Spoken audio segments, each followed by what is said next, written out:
Ya,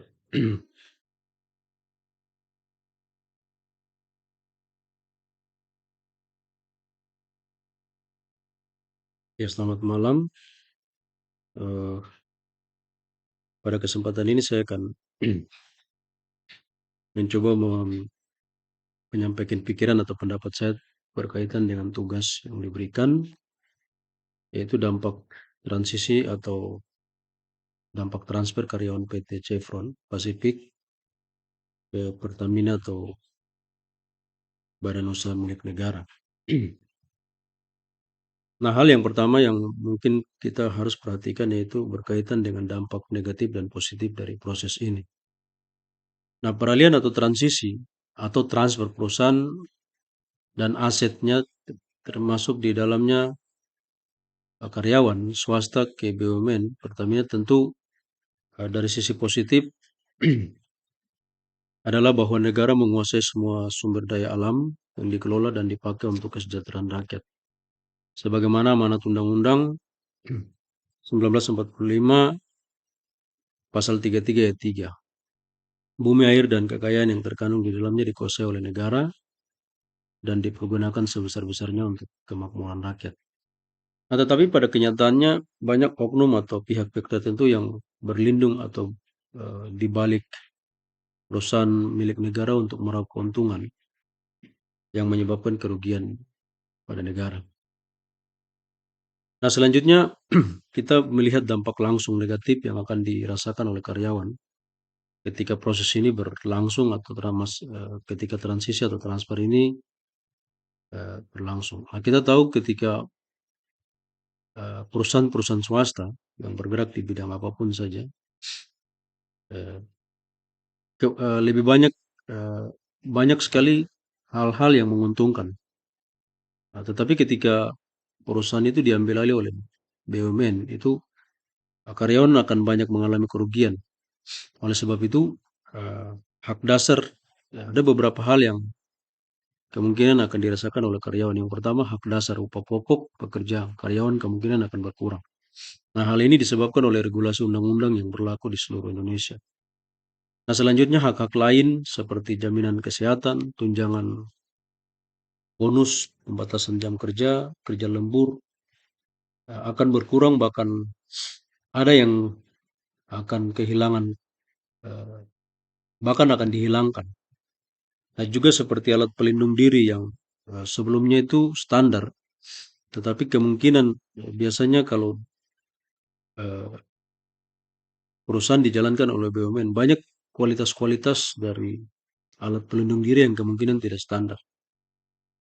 Nah, dan juga kebijakan-kebijakan manajemen yang berdampak pada pembunuhan karakter karyawan dalam mengembangkan diri. Contoh perampingan organisasi atau pembatasan pengembangan organisasi. Dan tentunya banyak hal-hal lain yang berdampak sekali pada akan dirasakan oleh karyawan, yaitu kerugian-kerugian.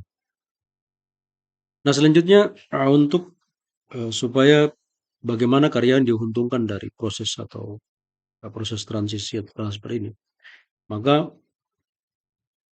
eh, beberapa hal perlu dilakukan oleh karyawan, baik itu diwakili oleh pihak pekerja, supaya bagaimana mendapat win-win solution berkaitan dengan keuntungan dari karyawan itu sendiri yang terkena dampak dari transfer ini.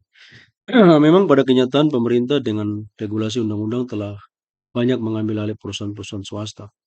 Nah, mengacu pada hak-hak pekerja karyawan yang diterima sebelumnya di PT Chevron Pacific, perlu dilakukan negosiasi yang bertujuan untuk menguntungkan karyawan yang terkena dampak transfer. Nah, yang pertama, PT Chevron Pacific wajib membayar hak-hak pekerja, pesangon atau pemutusan hubungan kerja sebagaimana diatur dalam undang-undang. Nah, ini sesuatu yang sifatnya standar. Dan yang kedua, pekerja mengajukan kompensasi tambahan kaitannya dengan nilai penghargaan pekerja selama memberikan kontribusi bagi PT Chevron Pacific. Nah, untuk poin dua ini penting. Ini dilakukan meminta kebijakan dari perusahaan supaya di mana karyawan diberikan penghargaan untuk kontribusi yang diberikan selama berkarir bersama dengan PT Chevron Pacific. Nah, hal-hal ini juga kemungkinan atau bisa diakomodir dalam undang-undang.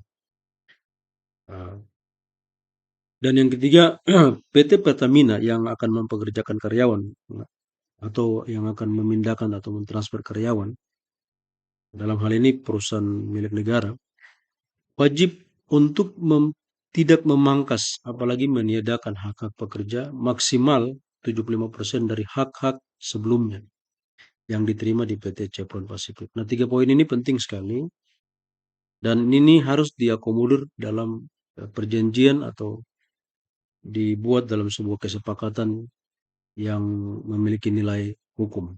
Sehingga baik itu PT Chevron Pacific, baik itu Pertamina dan karyawan sama-sama terikat dengan eh, kesepakatan ini. Nah, tiga hal tadi ini memiliki dasar hukum sebagai berikut. Di mana Undang-Undang Tenaga Kerja Nomor 13 Tahun 2003 Pasal 1 hak untuk memperoleh upah, Undang-Undang Tenaga Kerja Pasal 13 Tahun 2003 Pasal 5, Undang-Undang Tenaga Kerja Nomor 13 Tahun 2003 Pasal 5 hak mendapatkan kesempatan dan perlakuan yang sama. Undang-Undang Tenaga Kerja Nomor 13 Tahun 2003 Pasal 77 Ayat 2 hak memiliki waktu kerja yang sesuai.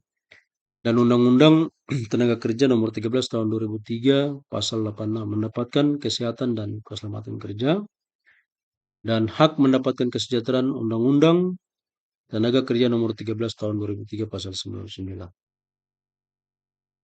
Ya, demikian yang dapat saya sampaikan berkaitan dengan tugas ini. Nah, yang coba saya menyampaikan lewat pikiran dan pendapat saya. Terima kasih.